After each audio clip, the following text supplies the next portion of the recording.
नमस्कार दोस्तों, स्वागत है आपका आपके अपने यूट्यूब चैनल मनप स्टोरीज में। दोस्तों, कहानी चल रही है सच्चा प्यार वर्सेस आत्मसम्मान। इस कहानी के 3 पार्ट अपलोड हो चुके हैं, ये चौथा पार्ट है। तो चलिए दोस्तों, इस चौथे और अंतिम पार्ट को शुरू करते हैं। इस घर के मर्द अब औरतों के सारे काम करेंगे और इस घर की औरतें मर्दों वाले। बड़बड़ाते हुए गिरिराज अपने कमरे से निकला और तेजी से लंबे कदम भरते हुए घर से बाहर निकल गया। मेघना और मधुर पूरे जोर शोर से शीला को पढ़ाने में लगे हुए थे। उन दोनों का उत्साह देख शीला को भी हिम्मत में हिम्मत मिल रही थी। इन सब में सबसे ज़्यादा अगर किसी को चिढ़ हो रही थी तो वो सिर्फ गिरिराज था। ये चिढ़, ये गुस्सा उसके आत्मग्लानि लगने की वजह से था या फिर उसकी वजह कुछ और ही थी। ये बात सिर्फ उसका ही दिल जानता था। वो अपनी तरफ से पूरी कोशिश कर रहा था ताकि शीला का ध्यान रख सके। देर रात मेघना हॉल में बैठी शीला को गणित के कुछ ज़रूरी सवालों को समझा रही थी कि तभी शीला के कमरे से एक ज़ोरदार आवाज़ से दोनों ने चौंक कर एक दूसरे को देखा और लपक कर शीला के कमरे में दाखिल हुए तो कमरे के अंदर का नज़ारा देख दोनों के होश उड़ गए। गिरिराज फर्श पर लेटकर अपनी कमर पकड़कर कहरा रहा था, पापा जी, क्या हुआ? क्या हुआ आपको? लगभग दोनों ने एक साथ पूछा। शीला के सवाल और शीला दोनों को ही पूरी तरीके से नज़रअंदाज करते हुए गिरिराज बोला, वो बेटा, जग में पानी नहीं था, वही लेने जा रहा था कि पता नहीं कैसे पैर आपस में उलझ गए और मैं गिर पड़ा। वो दर्द से कहराती हुई आवाज़ में बोला, पापा जी, आप खुद क्यों आ रही थी? मुझे आवाज़ लगा देते। मेघना उसे सहारा देते हुए बोली, आजकल इस घर में किसी के पास मेरे लिए वक्त हो तो मैं कुछ कहूँ? वो शिकायती लहजे में बोला तो शीला के साथ साथ मेघना भी बुरी तरीके से शर्मिंदा हो गई। शीला की पढ़ाई और खुद के कामों का ध्यान देते देते कब वो गिरिराज को अनदेखा करने लगी, उसे ये भान ही नहीं हुआ था। मुझसे नहीं उठा जा रहा है बेटा, लगता है मेरी कमर में मोच ला गई है, वो दर्द से छटपटाते हुए बोला। मधुर, जो अभी घर में दाखिल हुआ था, शीला के कमरे से आती आवाज़ें सुनकर सीधा वहीं लपक कर गिरिराज को फर्श पर पड़ा देख वो बेचैनी से उनके पास बैठते हुए बोला, क्या हुआ पापा को? उसने मेघना की तरफ देखकर पूछा। वो पापा, मेघना ने एक सांस में सारी बातें कह सुनाई, जिसे सुनकर वो तेजी से बोला, तुम गाड़ी निकालो, मैं पापा को लेकर आता हूँ। मेघना ने तेजी से गर्दन हिलाते हुए दुपट्टा संभाल कर गाड़ी की चाबी लेकर बाहर की तरफ लपकी। बेटा, मैं भी तेरे साथ हॉस्पिटल चलूँगी, शीला मधुर से बोली। माँ, पहले आप शांत हो जाइए। घर पर वंश सो रहा है, अगर आप भी हमारे साथ वहाँ चलेगी तो वो अकेला रह जाएगा। मधुर की बात सुनकर शीला चुप हो गई। ज़्यादा चिंता करके अपनी सेहत खराब मत कर लीजिए मम्मा, वहाँ जैसा भी होगा मैं आपको कॉल करके इन्फॉर्म करता हूँ। कहते हुए उसने गिरिराज को कंधे से पकड़कर बाहर निकाला। हॉस्पिटल में एक्सरे करवा कर पता चला कि कमर में बस हल्की सी मोच आई है। मेघना ने हाथ जोड़ मन ही मन भगवान का धन्यवाद किया कि इस उम्र में कोई हड्डी नहीं टूटी, वरना मुसीबत हो जाती। मधुर ने कॉल करके शीला को बता दिया तो उसने चैन की सांस ली। कुछ दवाइयों और ज़रूरी बातें समझकर डॉक्टर ने उन्हें जाने की इजाज़त दे दी। कुछ दिन के बाद गिरिराज ने जब से बिस्तर पकड़ लिया था, शीला उसकी जी हजूरी में लग गई थी, क्योंकि वो नौकर के बने हाथ का खाना खाता तो क्या, उनके हाथों से लाया पानी तक नहीं पीता था। मेघना और मधुर से इस तरह से उसका पूरा ध्यान गिरिराज की तरफ केंद्रित देखकर निराश हो गई। मेघना ही क्या है? मेघना के बॉस ने अपने डेस्क पर पड़े उसके रेजिग्नेशन लेटर को देखकर हैरानी से पूछा। रेजिग्नेशन लेटर है सर, वो सहजता से बोली। पर अचानक? वो उसके अचानक जॉब छोड़ने के फैसले से हैरान थे। कुछ फैमिली नीड है सर, वो सहजता से बोली। ये जॉब छोड़ने का कोई भी पछतावा उसके चेहरे पर नहीं था। तुमसे वजह तो नहीं पूछूंगा, पर हाँ इतना ज़रूर कहूँगा, तुम अपने कैरियर के हाई पॉइंट पर हो। ऐसे में अचानक जॉब छोड़ देना तुम्हारे कैरियर को बहुत इफ़ेक्ट करेगा। वो अपने यहाँ काम करने वाले हर शख्स का ध्यान रखना चाहता था। मैं जानती हूँ सर, पर ये ज़रूरी है, वो दृढ़ता से बोली। जैसी तुम्हारी मर्जी, वो उसने एक गहरी सांस लेकर कहा और उसके रेजिग्नेशन लेटर पर साइन करके बोले, अकाउंटेंट से जाकर बात करो। एंड वन मोर थिंग्स, इस ऑफिस के दरवाजे हमेशा खुले हैं तुम्हारे लिए, जब लौटना चाहो यू आर मोस्ट वेलकम, वो सहजता से बोले। Thank you so much sir, उसने मुस्कुराकर कहा और वहाँ से चली गई। क्या हुआ मेघना, तूने अचानक से जॉब छोड़ने का फैसला क्यों किया? जैसे उसकी जॉब छोड़ने की बात उसके ऑफिस वालों को पता चली तो सबने उसके चारों तरफ उसको घेर लिया। कुछ खास वजह है इसलिए यह फैसला लेना पड़ रहा है। बट गाइस, मैं जल्दी ही लौटकर तुम सबको वापस ज्वाइन करूंगी, सो रिलैक्स। वो सहजता से मुस्कुराकर बोली तो उसके दोस्त भी मुस्कुरा दिए और उसे ऑल द बेस्ट कहकर चले गए। अब मुझे कुछ बताएगी कि क्या बात है या नहीं? उसकी बेस्ट फ्रेंड पलक ने कमर पर हाथ रखकर पूछा तो मेघना ने गहरी सांस ली और अपनी सीट पर आराम से बैठकर उसे सारी बातें कह सुनाई, जिसे सुनकर पलक कुछ पल के लिए चुप रही, फिर बोली, तो तू उनके लिए कोई अच्छा सा ट्यूटर क्यों नहीं रख देती? खुद नौकरी छोड़कर यह सब करने की क्या ज़रूरत है? ज़रूरत तो उन्हें भी नहीं थी मेरी सास से माँ बनने की, पर वो बनी। तो अब अगर मेरा वक्त आया है एक अच्छी बहू या बेटी बनने का, तो मैं भी पीछे नहीं हटूंगी। उसकी आंखों में गजब का विश्वास झलक रहा था। पलक कुछ पल के लिए मौन हो गई और एक गहरी सांस छोड़ते हुए बोली, अब तूने तय कर ही लिया है तो जा मेरी शेर, ये सोच कि वो जो सोच लिया है वो करके दिखाना।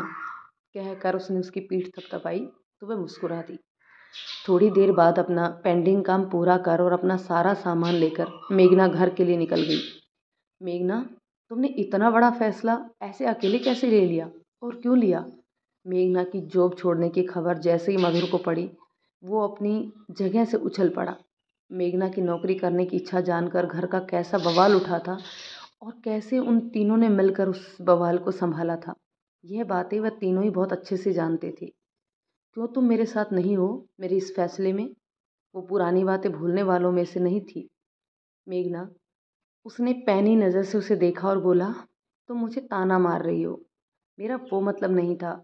वो जल्दी से खुद को संभालती हुई उसके हाथ पर हाथ रखती हुई बोली, जब से पापा जी को चोट लगी है मम्मी जी पूरी तरीके से अपना ध्यान उन पर देने लगी हैं। खुद के लिए जरा भी समय नहीं निकाल पा रही हैं। अब सिर्फ 10 दिन बचे हैं उनके एडमिशन टेस्ट में। मधुर की आंखों में दृढ़ता से देखकर, मम्मी जी ने बहुत कुछ किया है मेरे लिए, अब अगर वक्त उनके लिए कुछ करने का मौका मुझे दे रहा है तो मैं कैसे पीछे हट जाऊं? कहते हुए उसकी आंखें झिलमिला उठी थी। रिलैक्स यार, इसमें इतना सेंटी क्यों हो रही हो? वो उसे खुद से लगाते हुए बोला। यार, तुम्हें जॉब नहीं छोड़नी चाहिए थी, अब मुझे डबल मेहनत करनी पड़ेगी। वह हंसता हुआ बोला तो वह मुंह बनाती हुई बोली, अब से तुम ही मेरे सारे खर्चे उठाने पड़ेंगे अच्छे हस्बैंड की तरह। उसकी बात पर वो भी मुस्कुरा दिया। ठीक है भाई, अब अगर मैं एक अच्छा हस्बैंड बनने जा रहा हूँ तो तुम भी एक अच्छी वाइफ की तरह मेरे लिए एक मस्त स्ट्रॉन्ग सी कॉफ़ी लेकर आओ। वह मजाकिया ढंग से बोला तो वह उसकी पीठ पर मुक्का जमाती हुई बोली, जाओ जाकर खुद बना लो, मुझे सुबह बहुत काम है। कहकर उसने करवट बदली और अपनी आंखें मूंद ली।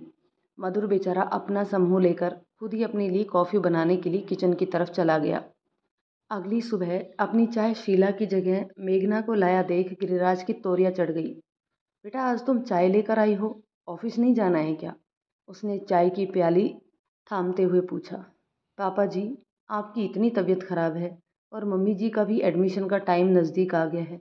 ऐसे में उनके लिए आप और अपनी पढ़ाई में बैलेंस करना थोड़ा मुश्किल हो रहा है, इसलिए मैंने जॉब छोड़ दी ताकि उनकी कुछ मदद कर सकूं। उसने सहजता से जवाब दिया। गिरिराज के हाथों में पकड़ी चाय की प्याली गिरते गिरते बची। पर बेटा, तुम्हें क्या जरूरत थी? उसने प्रत्यक्ष रूप से पूछा और मन ही मन बोला, मैंने तो सोचा था कि मेरे इस नाटक की वजह से शीला ठीक से पढ़ नहीं पाएगी, पर अगर मेघना यहाँ पूरा दिन रहेगी तो उसके लिए समय निकाल ही लेगी और उसके पढ़ने में मदद भी करेगी। और अगर यह सब सही से चलता रहा तो उसका स्कूल में एडमिशन भी हो जाएगा और मेरी हर जगह जगहसाई भी हो जाएगी। नहीं नहीं, ऐसा नहीं हो सकता, मैं ऐसा नहीं होने दे सकता। वो सोचकर ही घबरा उठा। पापा जी, आपकी खाली पेट वाली दवाई। मेघना ने एक टेबलेट उनके हाथ में बढ़ाते हुए कहा तो उसने धीरे से दवाई उसके हाथ से ले ली और अपने मुंह में रख ली। अब आप आराम कीजिए, कहकर वह वापस चली गई।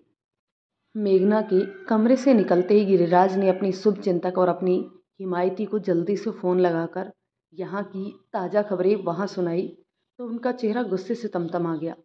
मैं उससे बात करती हूँ, कहकर उन्होंने गहरी सांस ली और अपना कॉल कट कर दिया। मम्मी जी, ऐसे नहीं ऐसे लिखते हैं।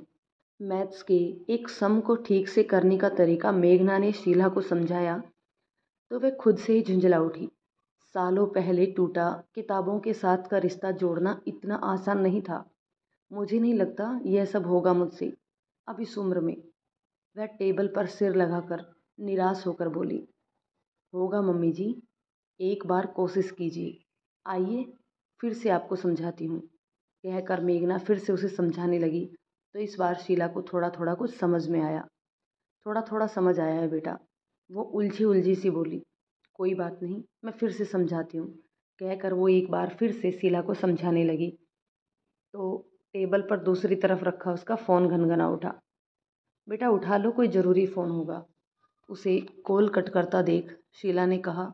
तो मेघना उससे बोली, ज़रूरी नहीं है, अब इस पर ध्यान दीजिए। शीला ने वापस से अपनी नज़रें नोटबुक पर जमा ली। मम्मी जी आप अच्छे से पढ़िए, तब तक मैं पापा जी को खाना देकर आती हूँ। ये कह उसने नोटबुक उसकी तरफ बढ़ा दी और तेज़ी से किचन की तरफ लपकी। बताइए मोम, कैसे याद किया आप आज आपने? रात को फ्री होने के बाद उसने अपनी मोम को कॉल लगाकर पूछा। ये क्या सुन रही हूँ मैं? वो प्यार जताती हुई बोली, क्योंकि वह जानती थी कि उनकी बेटी जोर ज़बरदस्ती से बात मानने वालों में से नहीं थी। क्या सुन लिया आपने ऐसा? वो जानकर भी अनजान बनती हुई बोली, तुझे ये जॉब कितनी पसंद थी, फिर तूने अचानक जॉब छोड़ने का फैसला कैसे ले लिया? वो अपने मुद्दे पर आती हुई बोली, इसलिए आपने कॉल किया था? वैसे हमारी घर की बातें आप तक बहुत जल्दी पहुंच जाती हैं। वो व्यंग से बोली और फिर हंस दी। नहीं तो, मैंने तो बस तेरा हालचाल लेने के लिए कॉल किया था। पहले तो वो हड़बड़ाई, फिर संभलती हुई बोली, तेरी जॉब छोड़ने वाली बात तो मुझे श्वेता ने बताई थी।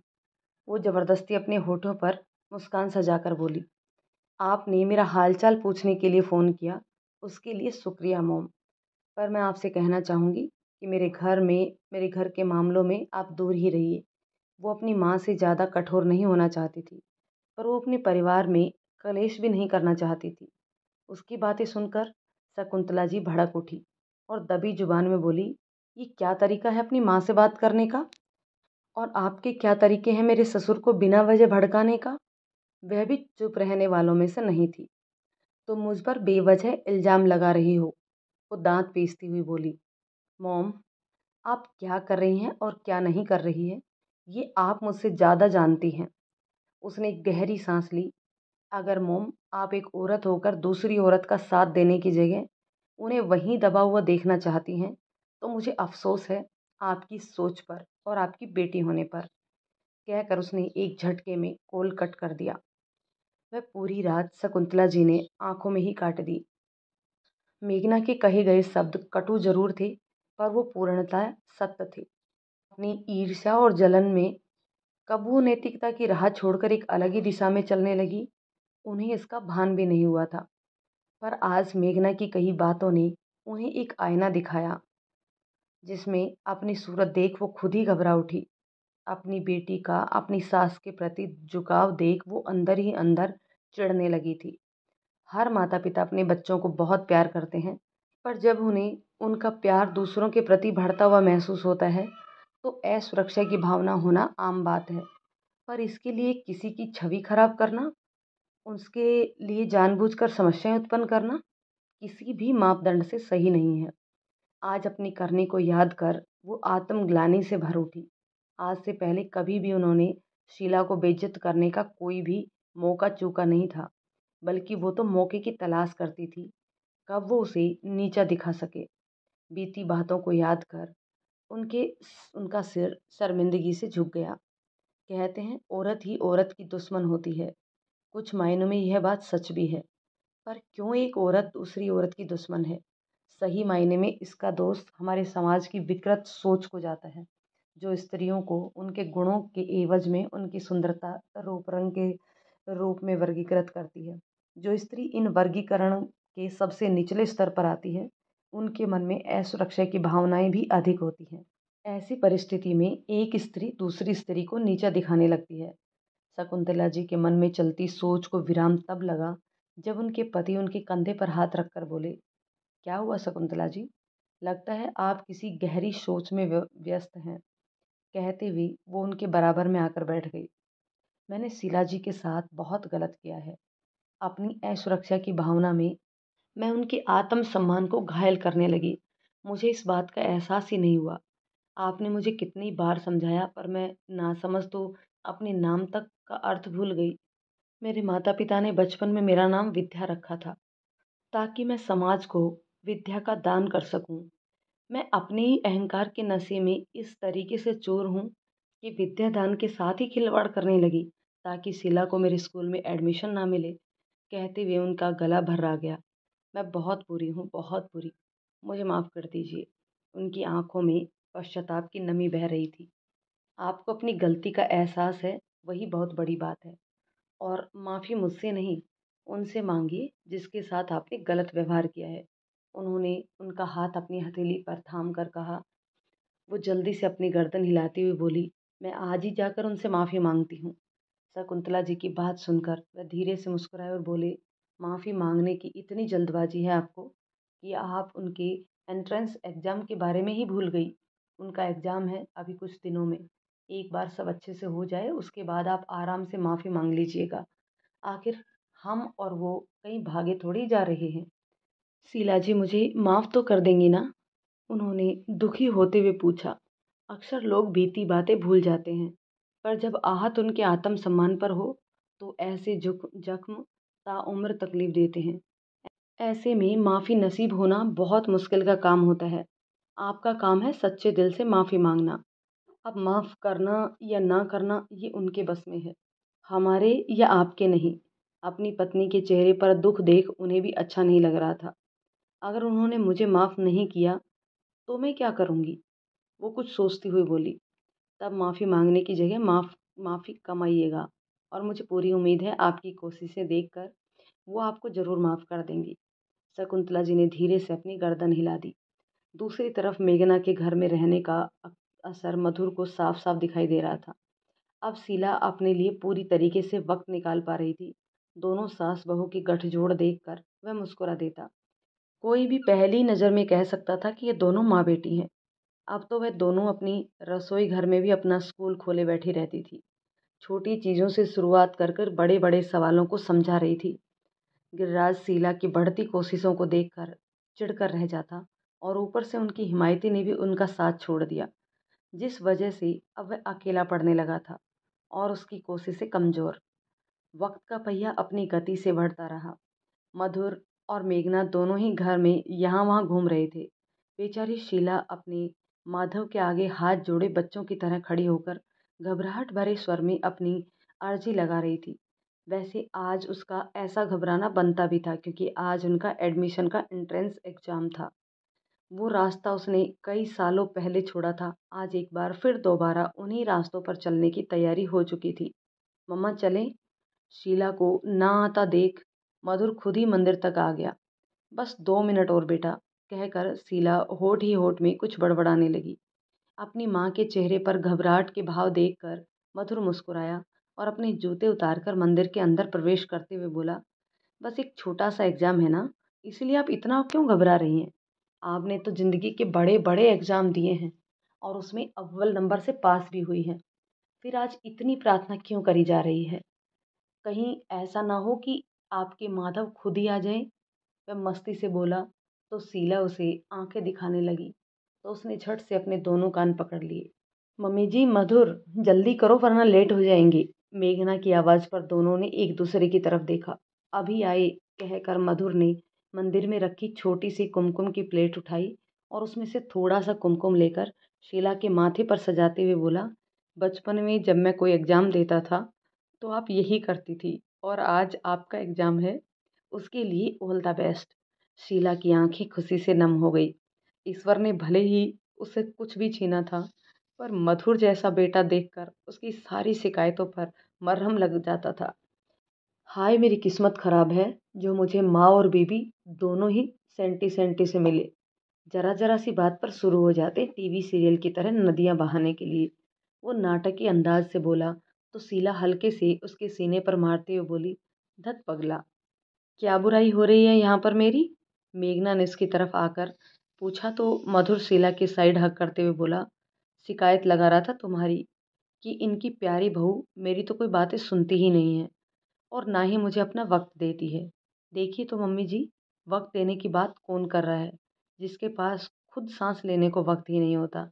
मेघना जल्दी से शीला को दूसरी तरफ से हग करते हुए नाक सिकोड़कर बोली, अब हमें देर नहीं हो रही। उन दोनों को एक दूसरे से उलझता देखकर शीला ने कहा तो दोनों ही हंस दिए और मेघना जल्दी से निकलती हुई बोली, मैं भी ना इनके चक्कर में सब भूल जाती हूँ। मैं आपके लिए ये दही शक्कर लाई थी, इसे खाइए, आपका एग्जाम बहुत अच्छा होगा। कहते हुए मेघना ने चम्मच शीला की तरफ बढ़ाया तो शीला मधुर की का मुंह ताकने लगी। खा लीजिए, आप ही तो कही थी कि ये शुभ होता है। अब भला शीला अपनी सिखाई बातों को कैसे ना कर सकती थी। Good girl. शीला को दही शक्कर खाता देख मेघना खुश होती हुई बोली, मम्मा आप जरूरी सामान लीजिए, तब तक मैं गाड़ी निकालता हूँ। कहकर वो तेजी से वहां से हट गया। वैसे मधुर को उम्मीद तो नहीं थी कि गिरिराज उनके साथ चलेंगे, पर अपना फर्ज निभाते हुए उसने एक बार उसे पूछना जरूरी समझा था। इसलिए वो उसके रूम की तरफ चला आया। पापा। कमरे के बाहर से उसने दस्तक दी तो गिरिराज व्यंग से हंसा और अंदर से बोला, चलो शुक्र है कि तुम्हें याद है कि तुम्हारा एक बाप भी है, जो इस घर के किसी कोने में पड़ा हुआ है। आप ऐसे क्यों कह रहे हैं पापा? मधुर ने कमरे में दाखिल होते हुए पूछा। आजकल थोड़ा व्यस्त था, इसलिए आपसे मिलने नहीं आ पाया, पर मेघना से आपकी सेहत की खबर लेता रहता था। अपनी औलाद अपनी ही होती है। पता नहीं क्या सोचकर गिरिराज ने बोला, पर मधुर को उसकी बात बुरी तरीके से चुभ गई। मेघना ने आपकी देखभाल करने में कोई कमी रखी है क्या पापा? मधुर के शब्दों ने उसे एहसास कराया कि आवेश में कुछ गलत कह गया है। नहीं तो, बल्कि मेघना ने तो एक बेटे से बढ़कर मेरा ख्याल रखा है।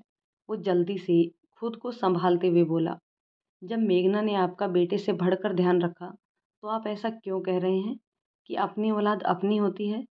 इस समय उसके चेहरे पर सिर्फ अफसोस था, एक गहरा अफसोस, क्योंकि जो वह कर रही है, मैं चाहता हूँ कि वह तुम करो। अगर यह सब तुम करते तो मुझे कितनी खुशी होती, मैं तुम्हें बता नहीं सकता हूँ। जो समय मेघना उन्हें देती थी, वह तो समय अपने बेटे से चाहते थे। पापा, वो और मैं एक ही हैं। गिरिराज को अपनी गलती का एहसास हो चुका था, इसलिए वह बात को आगे ना बढ़ा। बात बदलते हुए बोले, आज तुम मुझसे मिलने आए, कुछ खास बात करनी थी? मधुर अपने पिता की बात बदलने की कला पर मुस्कुराया। उसके पिता दो ही चीज़ों में तो माहिर थे, एक बात बदलने में और दूसरा चीज़ों को नज़रअंदाज करने में। क्या हुआ? किस सोच में गुम हो? मधुर को खोया हुआ देखकर गिरिराज ने पूछा। आज माँ का एग्ज़ाम है, अगर आप चलेंगे तो उन्हें हिम्मत मिलेगी, वो बोला। मेरी तबीयत ठीक नहीं है, मैं नहीं जा पाऊंगा, गिरिराज ने अपनी आंखें बंद करके कहा। तो मधुर अफसोस से अपना सिर झटकता हुआ तेजी से वहां से निकल गया। उसके जाने की आहट सुनकर गिरिराज ने अपनी आंखें खोली और अपना सर झुका लिया।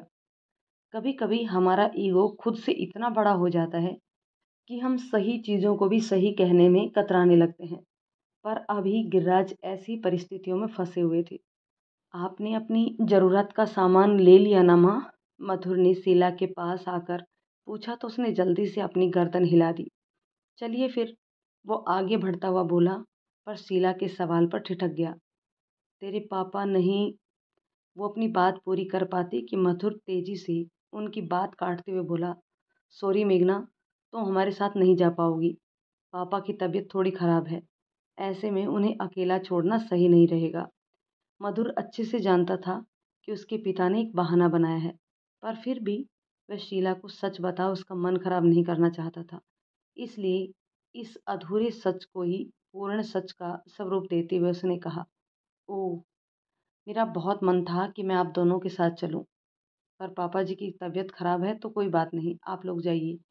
मेरी तरफ से मम्मी जी आपको ऑल द बेस्ट। और मधुर, तुम मुझे कॉल करके बताना कि मम्मी जी का एग्ज़ाम कैसा गया।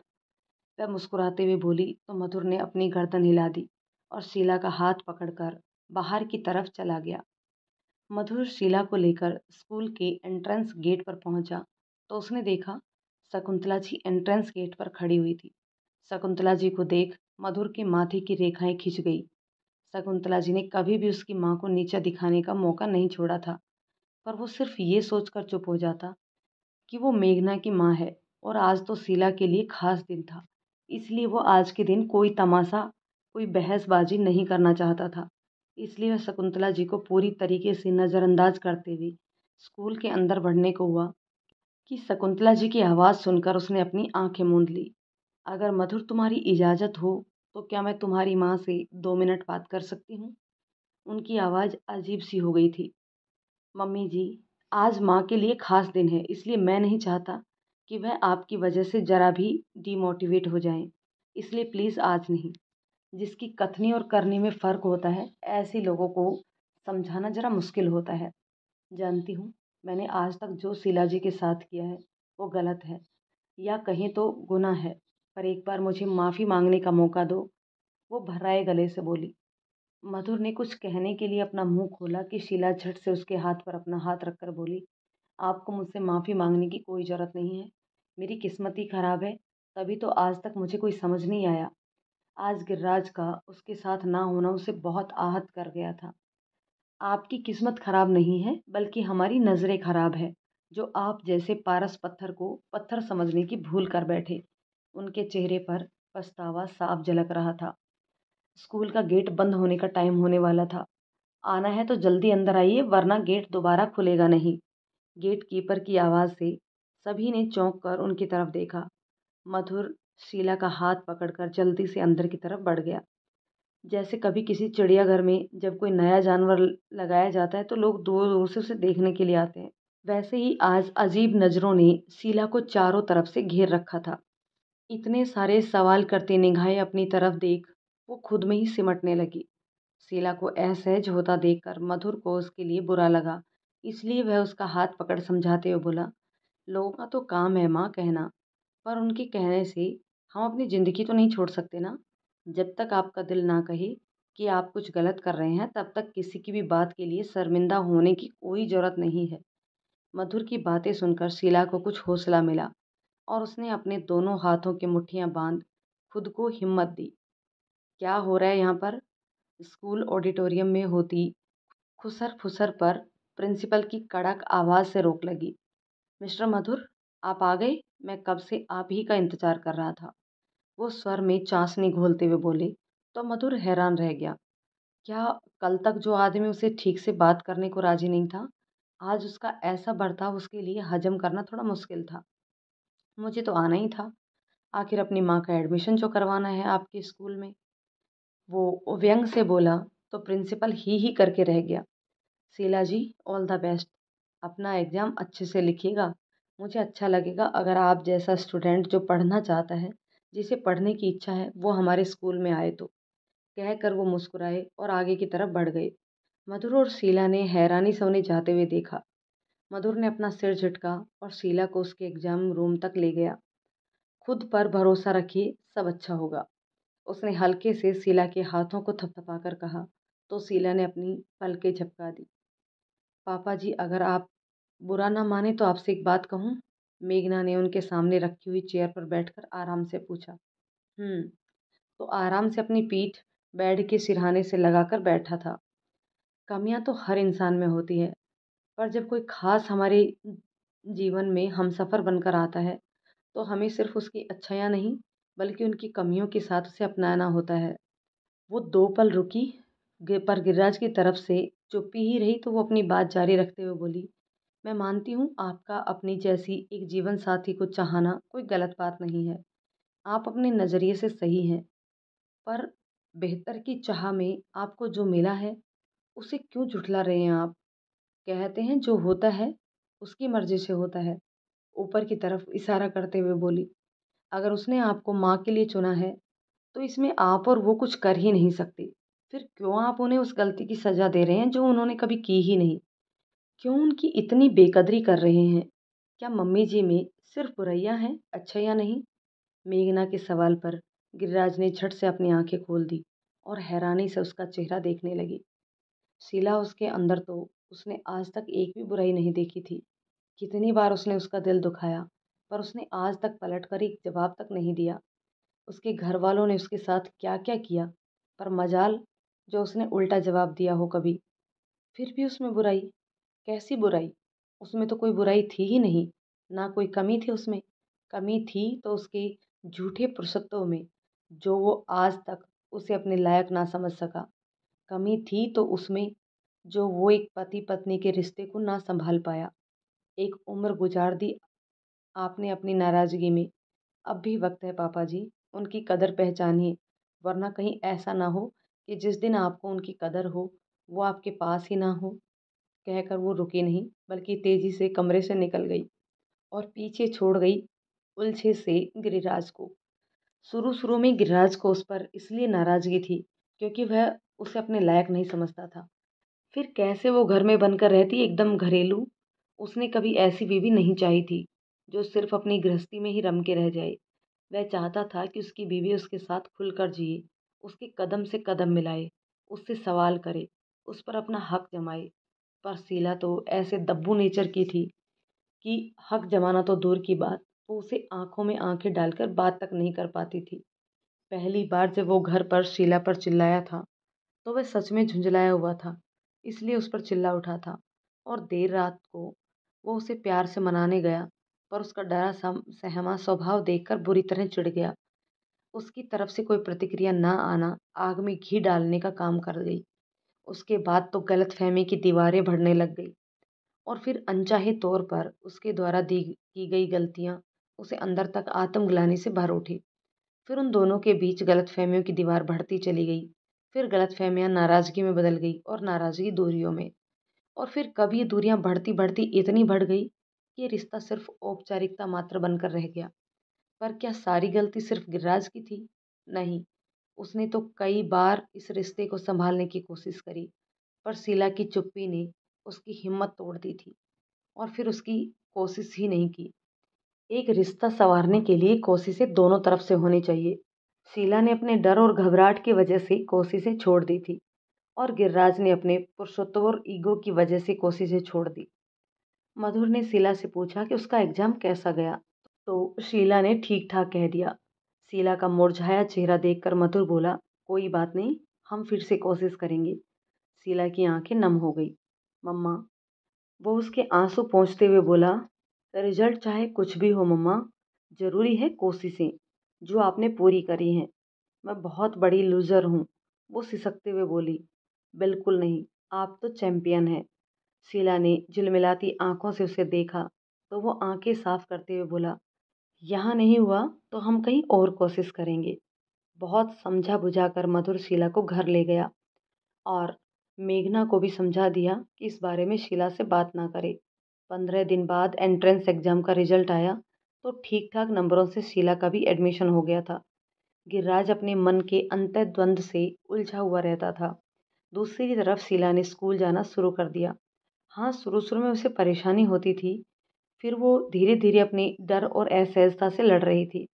दूसरी तरफ मेघना के बॉस ने उसे वापस ज्वाइन करने के लिए कहा, तो शीला ने उसे काम करने के लिए कहा क्योंकि वो नहीं चाहती थी कि मेघना उसके लिए अपने करियर का त्याग करे। एक बार फिर जिंदगी अपनी रफ्तार में बढ़ रही थी। मधुर शीला को बढ़ता देख बहुत खुश था। वंश, दादी कहाँ है? वंश को अकेला आया देखकर मेघना के माथे पर बल पड़ गए। वो मोम, मम्मा तो रास्ते में ही उतर गई थी। वंश अपना बैग पटकता हुआ बोला। क्यों? वो अचरज से बोली। वो कह रही थी कि उन्हें कुछ काम था इसलिए उतर गई। वो अपनी शर्ट के बटन खोलते हुए बोला। कैसा काम और कब तक आएगी? उसने पूछा। मॉम, पानी तो दीजिए मुझे, या बस सवाल पर सवाल करती रहेंगी? वो उसके सवालों से चिढ़ते हुए बोला। Oh sorry.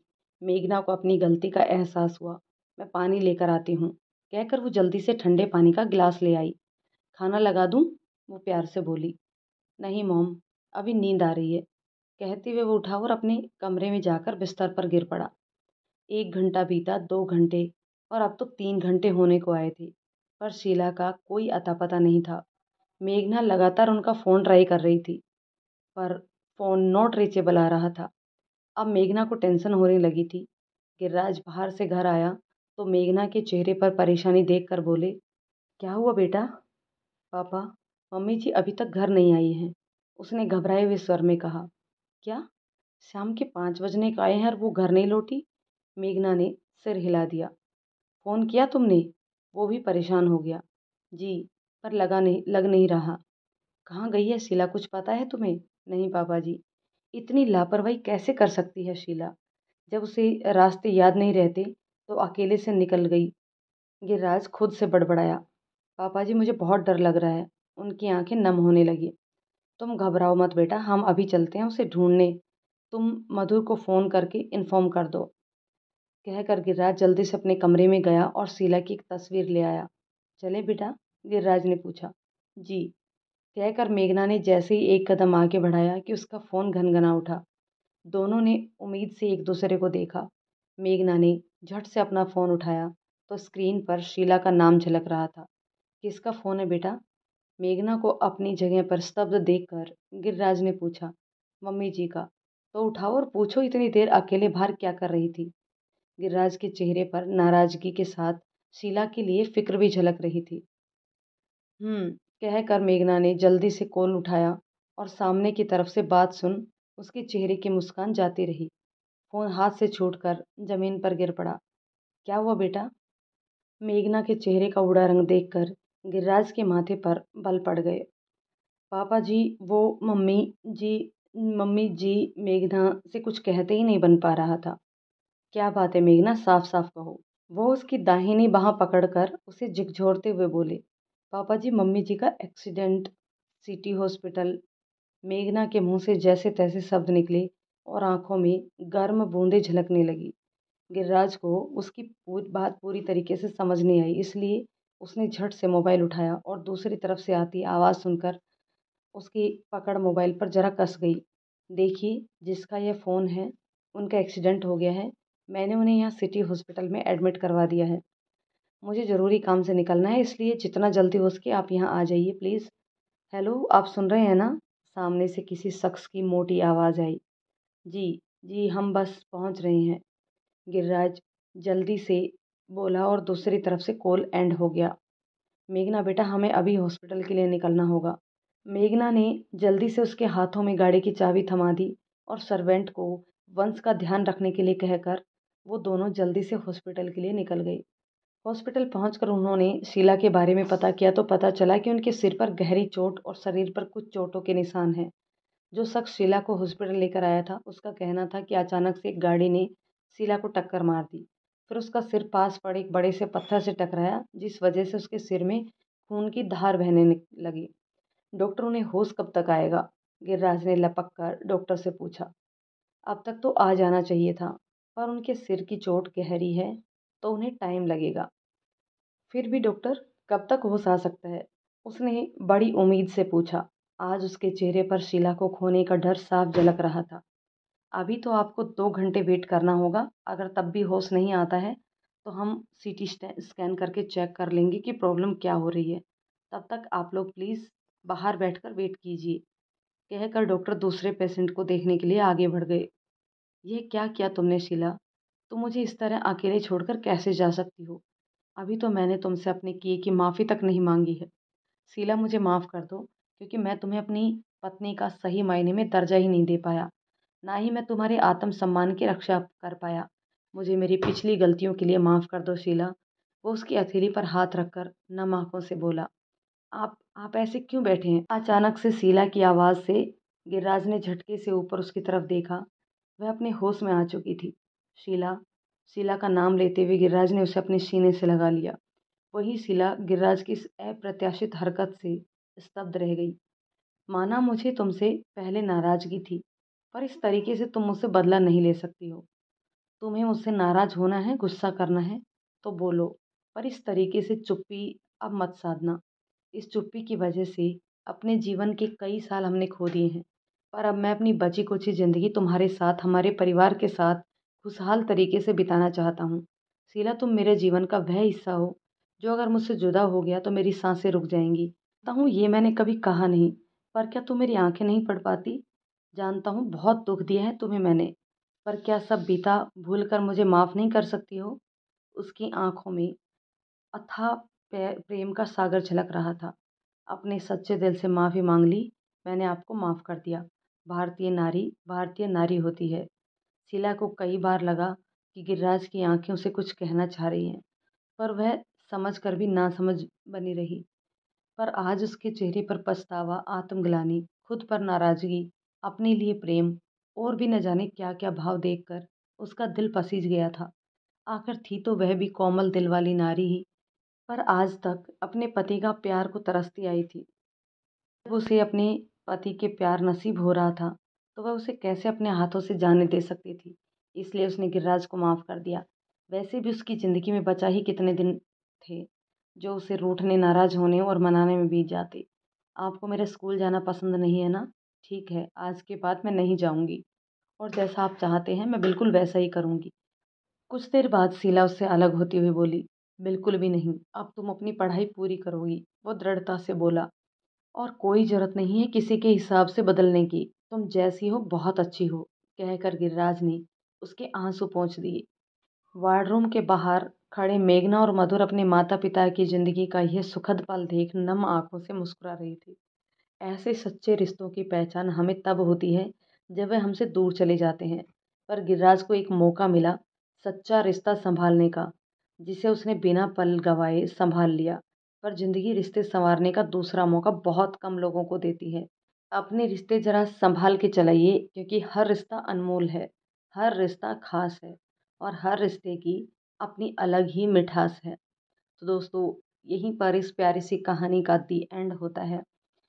चलिए दोस्तों, मिलते हैं किसी एक और नई कहानी में। तब तक ये कहानी आपको कैसी लगी कमेंट करके ज़रूर बताइएगा। यदि कहानी पसंद आई हो तो इसे लाइक और शेयर कर दीजिए। यदि चैनल पर नए हैं तो प्लीज़ चैनल को सब्सक्राइब ज़रूर कर लीजिए। तो चलिए दोस्तों, मिलते हैं किसी और नई कहानी में। तब तक के लिए शुक्रिया।